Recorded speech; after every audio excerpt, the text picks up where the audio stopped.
and welcome to Get the Table, another Wrestling Roundtable discussion podcast with myself, Adam Wilborn, and the Dadley Boyz of WhatCulture, here to discuss another burning wrestling issue. And as I said, today we are here to talk about why the fight after AEW All Out was best for business. Now, Michael Hamflett, that sounds like a preposterous justification for what happened. Explain why we are here to talk about that today. So that title, or that idea, I guess, crossed my mind during what I thought was a thrilling episode of AEW Dynamite, probably my favourite AEW Dynamite of the year.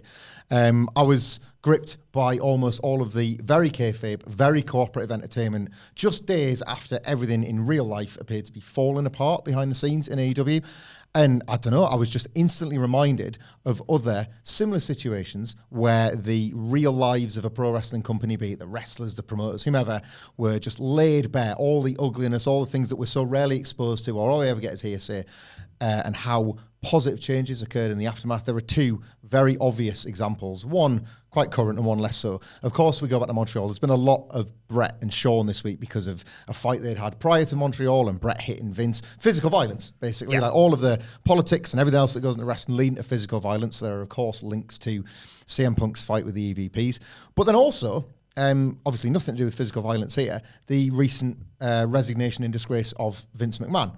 Again, a situation that nobody really could have foreseen, but then all of the realities of the situation are laid bare, and then suddenly there are sweeping changes. These changes aren't always things that you would have been pressed to do otherwise. You would have maybe tried to cling on to things being fine, even if they weren't. WWE did, certainly for about 20 years. So there's just a lot of cases in wrestling where things unexpected like this can actually help in terms of a bigger picture. There are, of course, going to be political machinations that will run with CM Punk and the EVPs, Kenny Omega and the Young Bucks, and indeed Hangman Page, and potentially a few others, because these are high-level players on AEW's roster. But from a bigger picture point of view, from a creative point of view, and with other sort of things we're going to discuss, I do think it leaves more opportunities than it might first present in the heat of the moment. Yeah, we talked about previously, Sidge, about this sort of void that has been created. You know, we've already got new trios champions, obviously, following this week's Dynamite. We've got this tournament of champions that is coming our way and has already seen the first round match, obviously, on last night's Dynamite with Bryan Danielson advancing to sort of the semi-final stage. What happens next in terms of titles, in terms of personnel? How do you see this playing out going forward?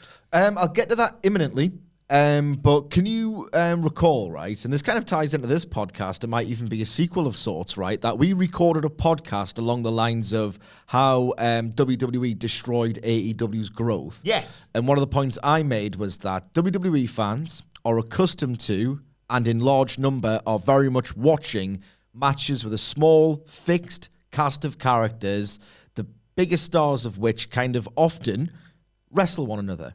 Whereas Tony Khan, who's got a big quarterly pay-per-view model, tends to really shy away from his dream matches, like build them up. And maybe that approach is too patient, and maybe in the wake of All Out 2021 last year, people thought they were going to get more dream matches. Didn't happen. They tuned out all the rest of it. What Hamflett has said is true. There is precedent for absolute chaos backstage to sort of encourage viewers to, in a car crash sort of way, to tune in to watch, well, how can they possibly make use of this? It's not quite all publicity is good publicity, because look at something like Roman Reigns winning the 2015 Royal Rumble. Everyone hated that. And I think it was Brandon Thurston of WrestleNomics who plotted the path of WWE's audience decline. That's past tense now, funnily enough. It's growing now. So it's not necessarily bad creative decisions, and controversy and splitting the audience down the middle are going to like enable good business or facilitate good business. A big backstage like bombshell could drive viewership, and if they like it, they could stick around. And what's happening with Grand Slam is that the thing that we've, and a few fans by consensus are starting to think about AEW is that, come on, the dream matches aren't coming. Yeah. And the fact that people are getting injured to ruin a year and a half build in the case of Christian Cage. People are getting unsettled and not feeling like they're getting enough opportunities, like Bobby Fish. The Undisputed Elite era thing feels like ridiculous at this point. So ultimately, I think now that this tournament represents a great opportunity to do the opposite direction.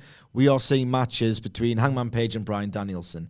We are seeing matches between Bryan Danielson and Chris Jericho. And I think the final will be an all Blackpool Combat Club final between Bryan Danielson and Jon Moxley. I think that's the one match that we haven't seen too recently, because we've already seen Danielson versus Jericho and Mox versus Jericho. So I think it'll be all Blackpool Combat Club. And honestly, at this point, I know that people are enamored with Jon Moxley. I am one of them, and I know he's a proven reliable draw.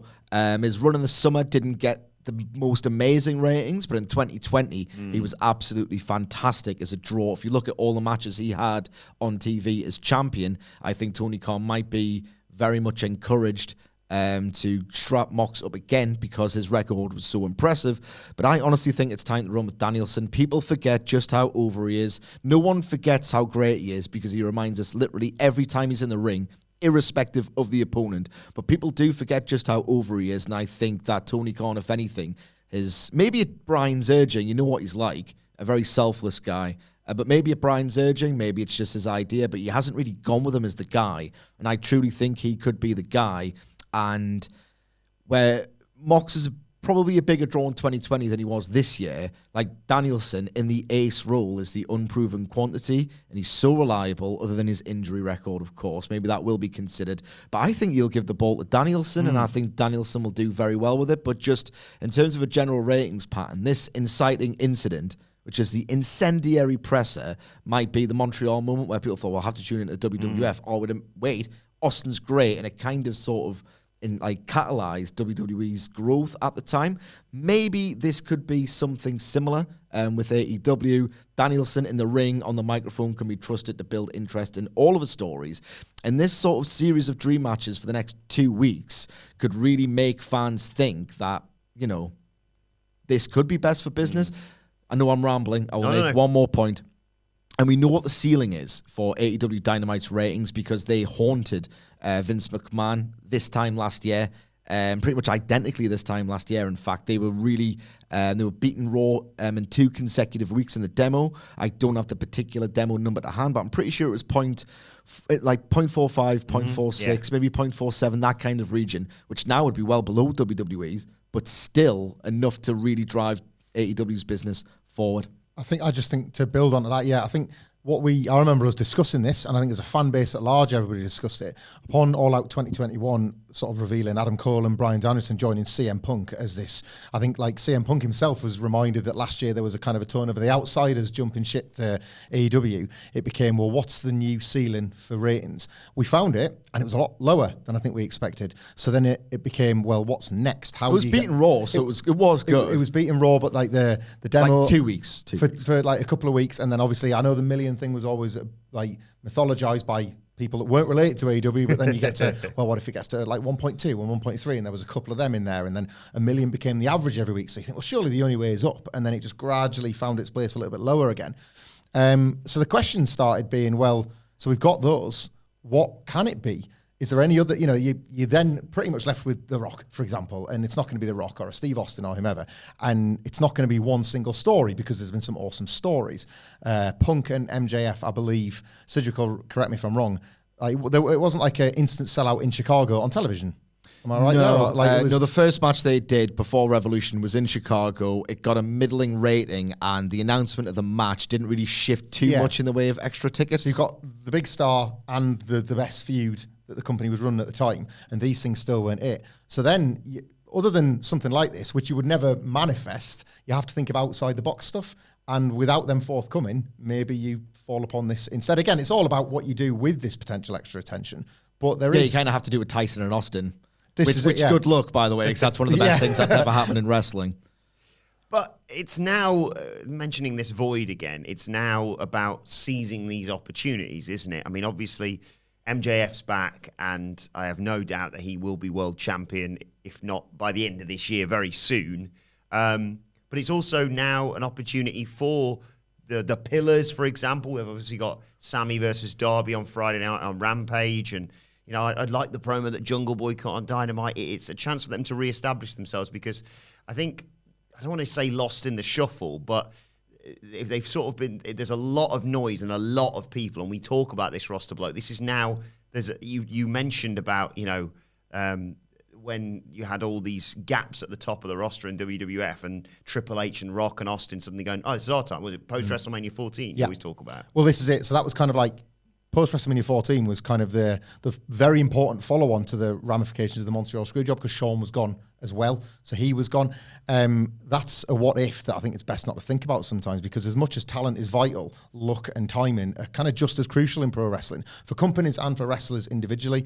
And with Shawn Michaels there, say, politicking The Rock out of the way, or Steve Austin or Triple H never really getting any kind of spotlight, and thus a new DX not being born. So you don't get the Outlaws, you don't get X-Pac, the Nation don't thrive under The Rock, and so on. And that builds the roster along with building the new stars. It's not just 2 or 3 headline opportunities, it splinters down. And that immediately felt the case for me personally on last night's Dynamite. We talked in a long Dynamite preview, trying to just parse everything that had happened after the Punk presser, about how company morale will be. And it was my belief that it would be case by case. Some wrestlers would see what CM Punk had said and maybe agree with some of it, maybe feel like he was reflecting some of their own personal frustrations, and go to work, head slung low, thinking, this place is finished. I need to text my friends that are in WWE and see what my options are. Some would immediately look at the gap and think, I wish it hadn't happened this way, but there's a renewed spotlight on me and I'm going to take that opportunity. The vibe, for me personally, subjectively watching Dynamite, it's recording this on a Thursday, last night, was that everybody seemed to take this as an opportunity. I can't think of one wrestler or performer last night that felt like they were phoning it in, or one wrestler or performer that didn't feel like they were fighting for the cause, which again is a credit to AEW, a credit to Tony Khan, that there was a cause they wanted to fight for. If you think of WWE at the height of the Attitude Era, all of those wrestlers were so worked into hating WCW that when the company bought WCW, they didn't want to put them over. Undertaker, they still believe, your Bradshaws and your Undertakers still, like, as locker room leaders, they're WCW jobbers. It's like, they're your colleagues now. Like, everyone should be helping everybody else out. Last night, AEW, there was a sense of, with Jon Moxley as the kind of the leader of the team, and MJF as the big star that's been waiting for the big moment, and all the other people that kind of were suddenly thrust back into the spotlight, that I just felt there was a genuine sense of optimism. Now, I appreciate these are my feelings, and for all we know, there could be... There'll be 0.32 in the bloody ratings. And the thing is as well, despite various team meetings about how stop feeding the sheets, within a couple of weeks, we could find out that morale's rock bottom since Punk and the Elite left. There could be people that Kenny Omega was a big fan of, that he'd said, after All Out, it's going to be you against us in the trios, and they've just lost. This is all my speculation, but windows of opportunity occurred for example, I keep looking at Sammy Guevara and Darby Allin. They were 2 pillars, and AEW had built within us as a fan base a trust that here they are fighting in a singles match. Then they're going to fight for the TNT title, or part of all-star tag teams of Sting and Chris Jericho. Then they're going to fight again for the world title. And you're going to be able to map and chart the progression of these 2 young, not nobodies, but they weren't TV stars before AEW, and you've seen them go from the bottom to the top. Everything just stalled as part of the signing spree, as part of every single time we said, well, you can't sign everyone, but you should sign him. You can't sign everyone, but we did it ourselves. You look at these case by case and you would take them all, but ultimately the impact was on them more than anybody else. Not just in terms of motivation and all that sort of other stuff. You are very literally lifting 4 people off the top of the card. So if everybody, they're sort of in that middle tier moves up, then the lower tier moves up to the middle, and everybody starts feeling the momentum. I can already feel the comments of people saying we're sat here this time shilling for AEW, despite the last video we were shilling for WWE or whatever. Is promising, as Hamflet says there, for I'm going to call them the AEW originals, just to make things easier here. But we should also caveat this by, just because it's best for business, you and I were mourning what could have been on last night's Dynamite with MJF as well. Yes, CM Punk just completely blew up his spot. Think of how great the MJF promo would have been had CM Punk not decided to light a match and just set the company on fire, which is what he did, which is absolutely what he did. 3 months, MJF has usually a week. Yeah. And he creates something seminal, something brilliant, something iconic, something quotable, something that drives interest in a program out the ass, right? You had 3 months and you knew he was going to nail it. You absolutely knew he was going to nail this. And what we got on last night's Dynamite, again, we are recording on Thursday afternoon here, was a very great MJF promo. But for me, it just absolutely felt bittersweet. It's interesting that we're having this conversation in this podcast, because we're not unanimous. Maybe I've had a little bit of copium just then when I'm talking about what Danielson could do, because they have kind of already telegraphed that it's MJF versus Mox. So maybe it's copium here.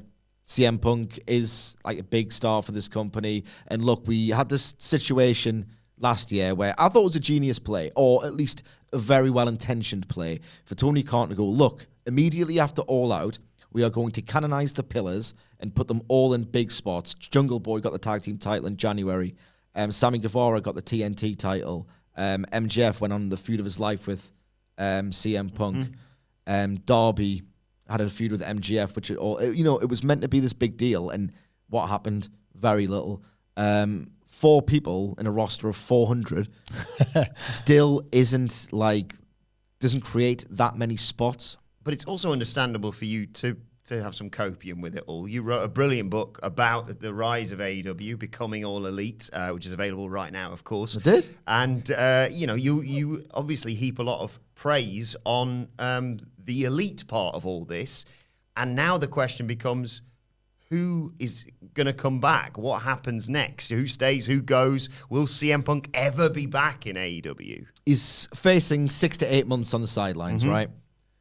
So in that time, the last time he was on the sidelines, his mood completely darkened, and then this happened. So God, who the hell knows? Like, honestly, there might be a mental health issue. These are all very significant conversations that we might end up having. Who the hell knows, right?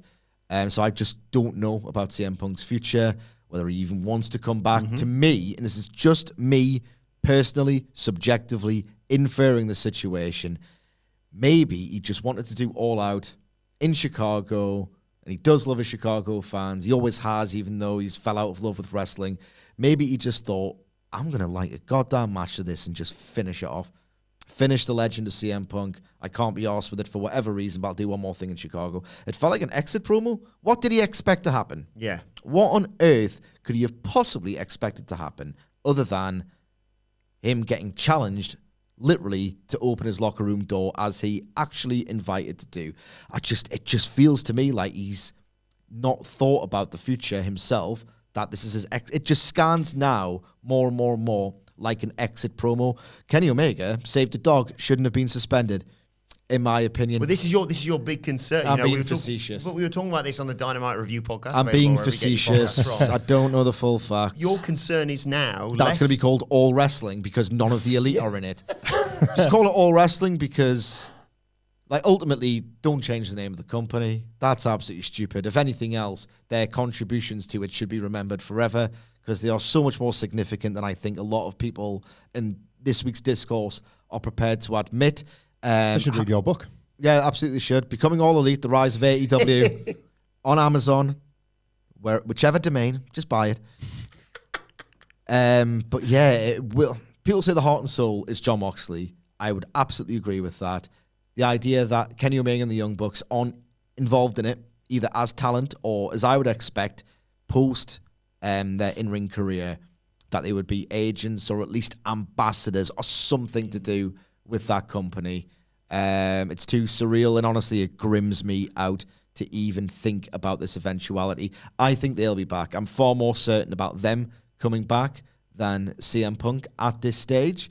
But I was very much troubled when they were taking out the intro. There's no interim titles. It's scary stuff, and honestly, this is what happens when you lose control of the locker room, which clearly has what happened. I want to say, I think my esteemed colleague is speaking on behalf of a lot of people as relates to the elite's presence within AEW. Not for me. This has been something I've struggled to... I would hate CM Punk to leave AEW, so I get the idea of not wanting wrestlers to leave an organisation, I do. But there's definitely something running deeper with Kenny Omega and the Young Bucks. I don't want Punk to leave because I don't really think there's anywhere else for him, and I like watching him do this again, regardless of what mood he's in, because you get this when he's in a bad mood, and you get the MJF program when he's in his best one. So, I kind of like him, warts and all. Omega and the Young Bucks is different. And Hangman Page, but Omega and the Young Bucks, now that Cody's left especially, so there's already that kind of that chink in the armour of what was this original formation of AEW. So it's Ken and the Young Bucks feel even more a crucial part and bedrocks within the company. But Cody going changed my mindset completely. I remember when the Elite's contracts were coming up and Cody's was included, and I just assumed the entire time when Cody was saying, I haven't signed yet, but I will do. I was like, it's work.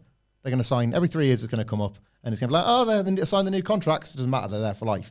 When Cody went, and Brandy, I guess, as well. Like these core components of AEW's formation, it kind of changed my perspective on the Young Bucks and Kenny Omega. I would miss the work, of course I would. Kenny Omega is incredible, but it's a lot harder to have Kenny Omega matches on Raw, SmackDown, or NXT 2.0 if you go to WWE. It's pretty cool if he goes to New Japan, but who knows, because that relationship was kind of in tatters at one point. The Young Bucks, a different conversation entirely. But I think this is going to be an interesting period going forward, again, for some of the reasons I've outlined about the shape of the roster and the shape of the spaces that have opened up in their absence. They've been there all of this time, and for the last 8 or 9 months, there's been a sort of accepted reality that AEW maybe hasn't been as hot as it once was, like across the board. I'm not putting that in the laps of the Young Bucks, and I can't. Kenny Omega, he's been gone, you know. But I just think Steve Austin left WWE and Hulk Hogan left WWE a couple of times, and there's always been a changeover of people that you just don't imagine will ever go. There are points where people become part of the furniture, and then suddenly they're not, because wrestling's a money business and wrestling's a politics business and it's a promoter's business.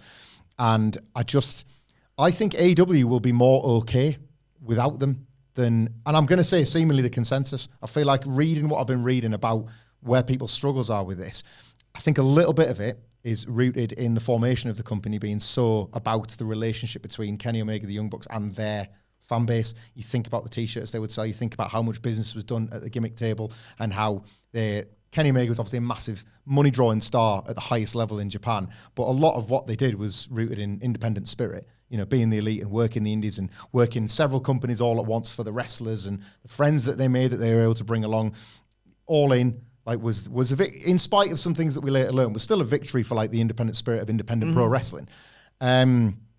I personally don't think AEW has ever been that, but AEW have cultivated that because it was good for their brand and it was good for their... AEW has never been your friend. Tony Khan has never been your friend. It's a wrestling company. And I just believe this sort of stuff, with 3 years in, I think it's quite impressive that they've gone this far without this sort of stuff showing itself. I think there's probably been more of this since the very beginning. Political disagreements, like choices that maybe weren't all that popular, swallowing your pride, all that kind of stuff. I think it's exploded now, but I think it would have happened anyway. And I just think some of the concerns, I mean, we'll never know until it happens one way or the other, I guess. I just think this was inevitable, that Kenny Omega might one day leave, that the Young Bucks might one day leave. And I guess that's in contrast to Cedric's point of, I just imagine they would always be there. It's not just a talent thing. I understand we're going long. I'll try and keep these thoughts concise. It's not just a talent thing for me, even though I think Kenny Omega is the best actual talent of his generation. It's part of the narrative DNA of this company to have told this really ambitious, complex, layered saga with the Elite, so rich in detail and continuity. That's not just an Austin leaving WWF. It's not just, Sting leaving WCW. If he had, just a part of the furniture you would never expect to leave, because the booking wouldn't really have changed, or the kind of storytelling philosophy or the values wouldn't have changed. They've just lost a top star who was there for years and years and years and years. It's different. It's not just the name All Elite Wrestling. It's part of the narrative identity of this company. But isn't the whole point of their narrative is that it's theirs? So if they left, they would try their hardest to take... It's probably why Kenny would never go to WWE, because he wouldn't be able to keep that saga alive. I genuinely believe they could continue their saga elsewhere. Tony Khan assumed main control in January 2020 because he didn't want the Elite to have quite a handle on it. If they left... But then it happened in 2021. It was all about the Elite. That's true, but it's because it's still their place to do it. I genuinely believe if they all left together, for example, they would continue it elsewhere. If they went back to New Japan, if Kenny was able to rebuild that bridge, it would continue there in earnest. Yeah, but then what does that leave AEW? Just a really great promotion with great storytelling at its best, but without any of the Elite or CM Punk, who's the guy who elevated the business. I don't know, it just feels like all wrong to me. I disagree with the title of this podcast, Ampler. I'm quite excited for that. You shouldn't have pitched it. You should not have pitched it. I welcome things looking a little bit different. Because you've been a Fed fan for 21 years at least. Did you not think over the past 21 years, it'd be good if WWE looked different? You're talking out your arse. No, if the Elite were gone and they go out on top, then you would always have this that was absolutely amazing. Nothing ever dwindled. They never sort of passed their peak. The Elite Saga already winds a few people up. It's becoming more divisive over the last couple of years. The Hangman Page character isn't for everybody. Matt Jackson's faces aren't for everybody. I heard the volume all out, so Matt Jackson's faces aren't pretty for loud. everybody. It's louder than Punk's match, actually. Matt Jackson's faces aren't for everybody. Guy can't act. So, like, I just think if they were to go, you would actually get to look at All Elite Wrestling for what it is without them. And I don't think that's such a bad thing. It's not something to be afraid of. It's the end of the wrestling world for me.